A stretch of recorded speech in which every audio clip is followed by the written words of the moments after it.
Today, I'm hosting a 24-hour session for 10 of my key leaders in the company. Flew all the way down from different part of the country to meet up with me for a 24 hours mentorship session. Because to me, in order for you to become the top 1% in your industry, you got to have the right mentor who are willing to teach you the strategies, the right mindset, and the right skill set.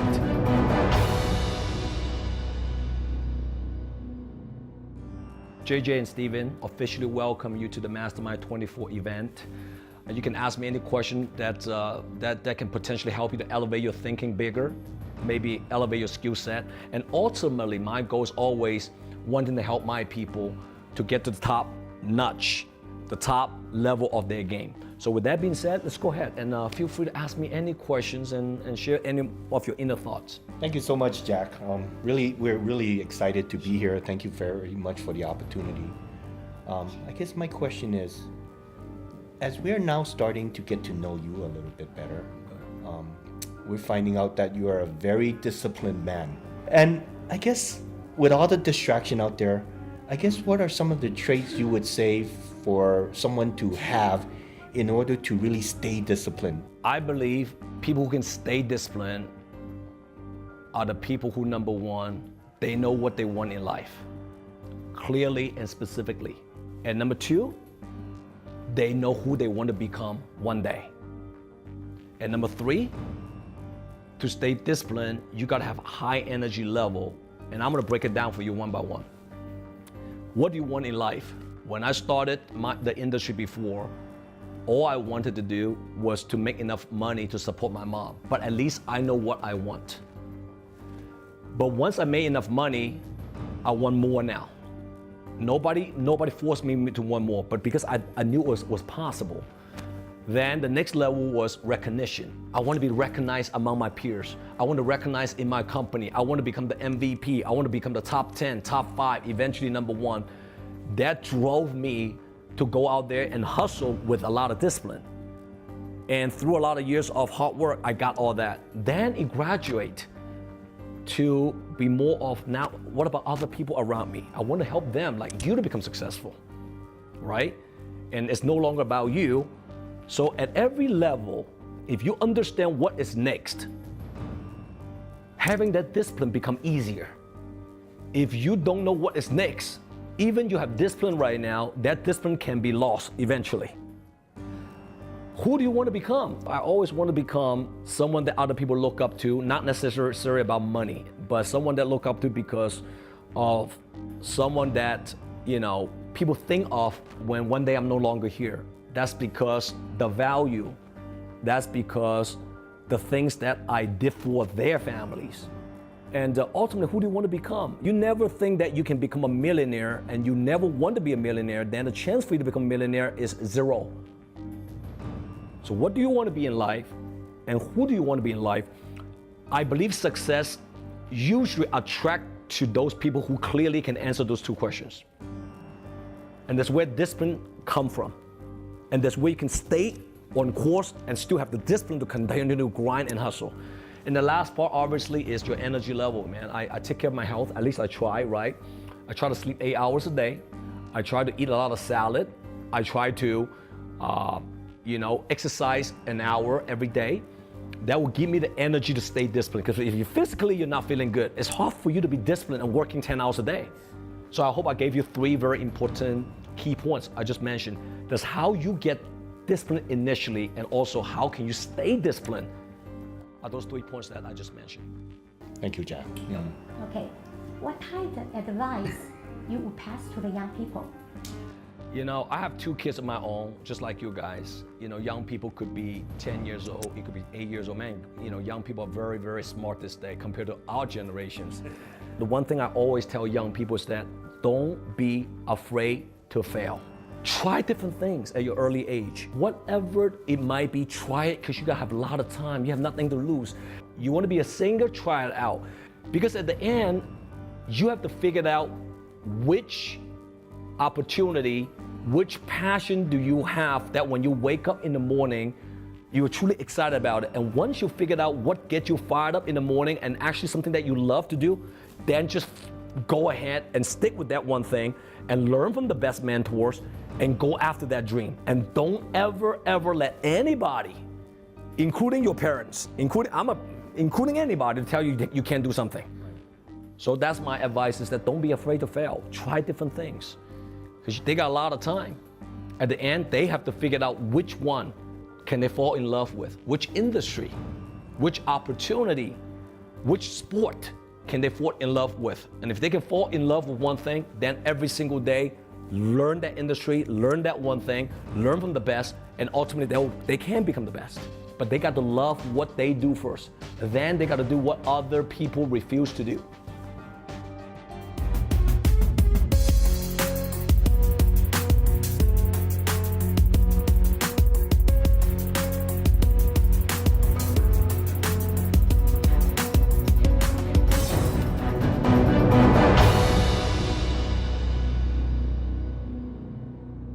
So welcome Amy and Frank to the Mastermind 24 Elite event.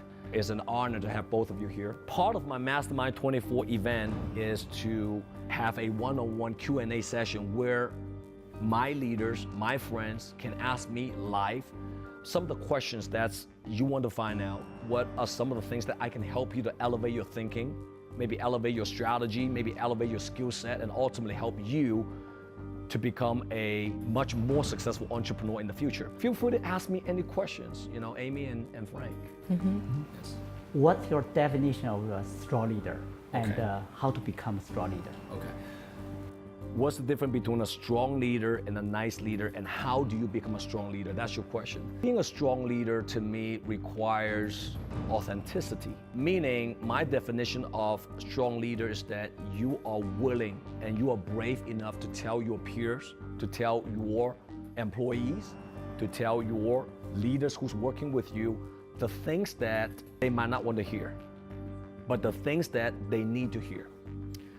If you're trying to be politically correct and always trying to be nice to people, people is going to like you. Here's my definition of what is a strong leader. If 100% of the people like you today, Frank and Amy, you are not a strong leader yet in the entrepreneur world. If 70% of the people like you and 30% of the people don't like you, you are starting to become a strong leader, because when you say things that require them to change, require them to make more commitment, requires them to do things that they don't want to do, but ultimately you want the best for them, not everybody's going to like that, because nobody likes to change. To me, the definition of a strong leader is that willing to tell your people things that they need to hear, not what they want to hear. How do you become a strong leader? The word is leader, is not even strong. A lot of people mistaken the word leader as, I am leading you, I'm telling you what to do first. Ultimately, to me, what defines a strong leader is someone who leads themselves first. Can you employ the best you every day, have the most energy? Can you employ the best you to go out there and do the things that you don't feel like doing? Everybody can do and show up and do the things that when they feel like it.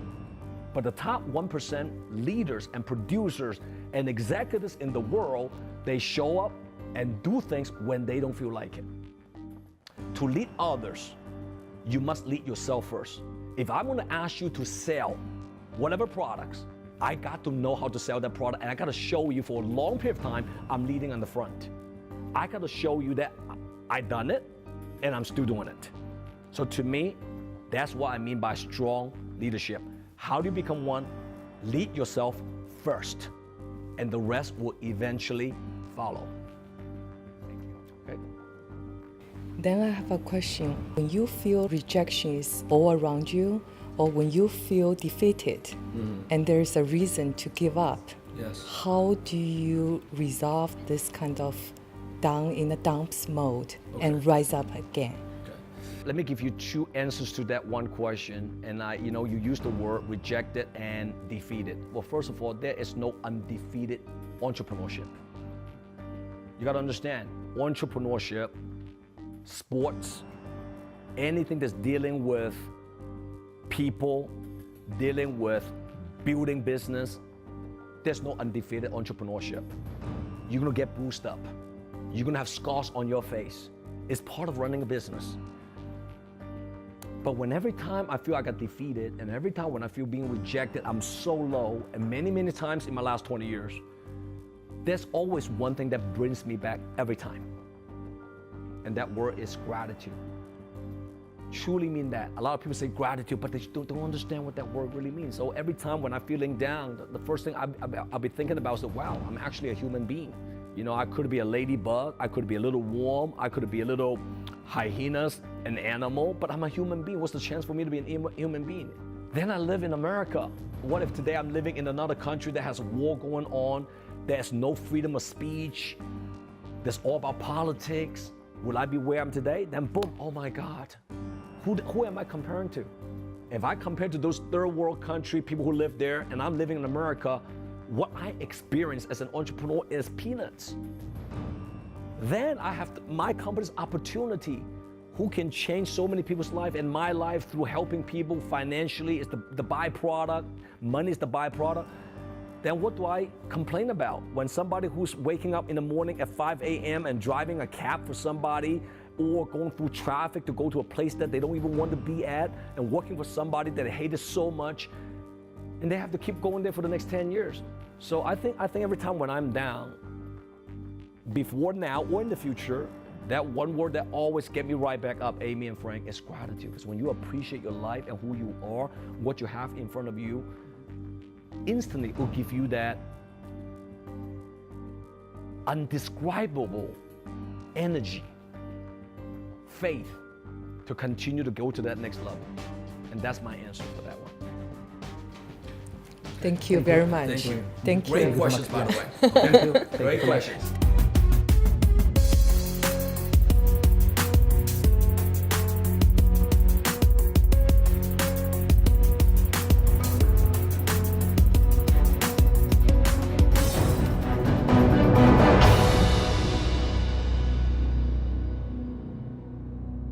Welcome you officially to the Mastermind 24 Elite event. So today, part of the Mastermind 24 is that you actually get to ask me any questions.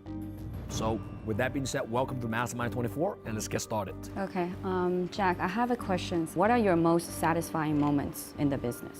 But if I want to talk about satisfying moment, I have to mention two things. The first thing is more of tangible, is I was able to retire my mom in my early 20s. My father passed away when I was 15 years old, diagnosed having liver cancer, passed away. My mom never had to work one day in her life. And because my dad passed away, came out and worked 10 hours a day and 6 days a week to raise up 3 kids. I have 2 older brothers.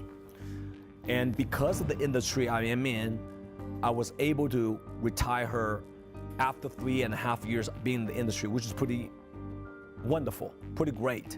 On a bigger level of satisfaction is this.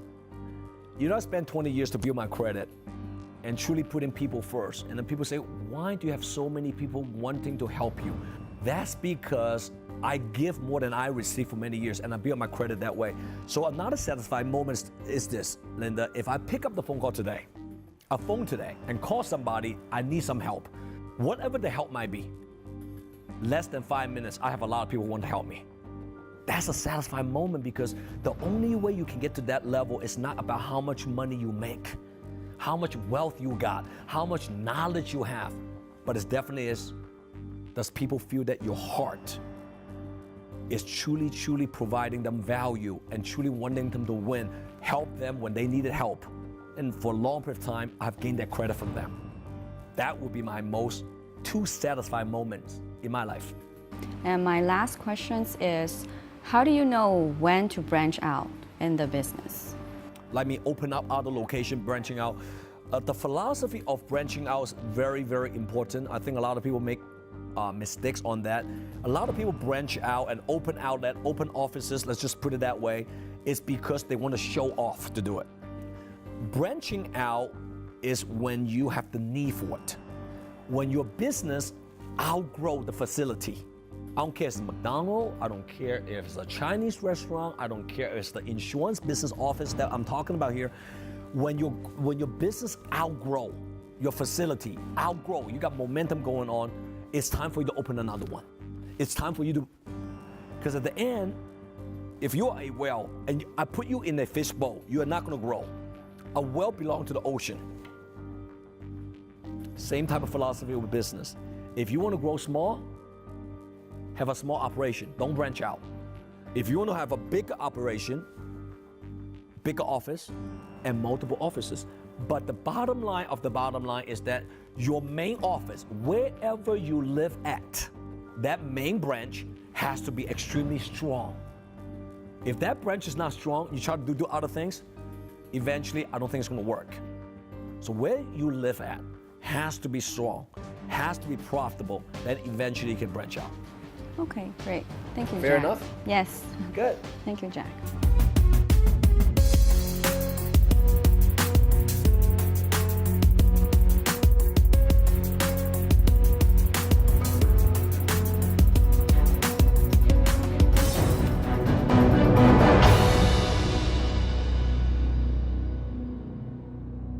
So, Michelle, welcome to the Mastermind 24 Elite event in Las Vegas. Feel free to ask me any questions and, I'll do my very best to answer any of your questions. Thank you. Yeah, I do have questions.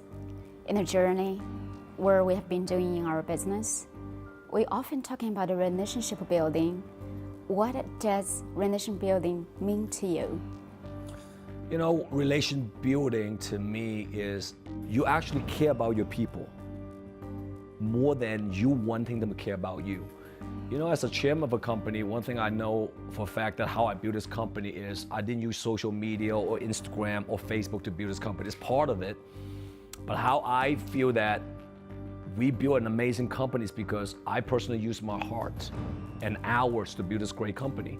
Relationship building is that you're going extra miles for people when it's not scripted. A lot of people doing things and prepare for it to show people I care about you. When I say scripted, it could be a lot of things. It's not just one thing. I think when your heart is unscripted, you truly want to help other people succeed and go the extra miles. One of the most proud things that I have achieved over the last 20 years is that, look, if I pick up the phone call today and ask some of my friends or any of my colleagues or any of my leaders and say, I need your help, without thinking they'll help me. It's not because how much money I'm making, Michelle. It's not what kind of title I'm having. It's that I spent 20 years to build up my credit, and they know. I actually want them to win. I actually care about them more. I want them to care about mine and fulfilling my ego. That's not important. So relationship building is spending hours and time and your heart to connect with people. At the end, they follow you not because of your money, your title, your track record. It's because they simply want to follow you because they know they have best intention. Specific example about that, there's a lot of things. I cannot give you just one thing. But I can tell you when your heart is unscripted and you're willing to do things naturally because your heart simply want other people to succeed more than you want them to do things for you so you can succeed, then I believe that you finally one day will understand what relationship building is about. That's my answer. Thank you. Okay. So my question is, when you're planning to retire from our business?